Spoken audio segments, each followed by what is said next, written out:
گوجری زبان میں اپڈیٹ سنیے۔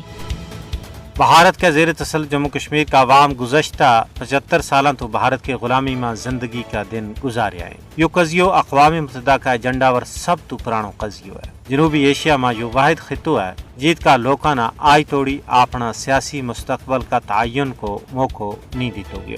اقوام متحدہ کا چارٹر کا تسلیم شدہ اصولاں، بین الاقوامی معاہدہ اور سلامتی کونسل کی قراردادوں کی بنیاد پر UN نہ اس مسئلہ نہ حل کرانا چاہیے۔ کشمیر پر اقوام متحدہ کی قرارداد گواہیں کہ یہ عالمی سطح پر ایک تسلیم شدہ تنازع ہے۔ کشمیر میں تعینات اقوام متحدہ کا فوجی مبصرین اس گل کو ثبوت ہیں کہ یہ تنازع سلامتی کونسل کے زیر غور ہے۔ کشمیر پر UNSC کا اجلاسہ نے ثابت کر دیتا ہے کہ یہ عالمی سطح پر تسلیم شدہ تنازع ہے۔ یہ کشمیری عوام کی بے مثل و مثال قربانی ہے جنہوں نے عالمی سطح پر اس تنازع نہ اجاگر کی ہے۔ اس تو علاوہ پاکستان نے بھی نیشنل اور انٹرنیشنل سطح پر قضیہ کشمیر نہ اجاگر کرنے میں مجھ اہم اور کلیدی کردار ادا کی ہے۔ مودی حکومت کا 5 اگست 2019 کا غیر قانونی اقدامات جموں کشمیر کی بین الاقوامی سطح پر تسلیم شدہ حیثیت نہ کسی بھی صورت میں تبدیل نہیں کر سکتا۔ معاملہ کی حقیقت یہ ہے کہ کشمیر بھارت کا جبری اور غیر قانونی قبضہ میں ہے۔ اقوام متحدہ نہ جموں کشمیر پر بھارت کو ناجائز قبضہ ختم کران واسطے دباؤ کرنا چاہیے۔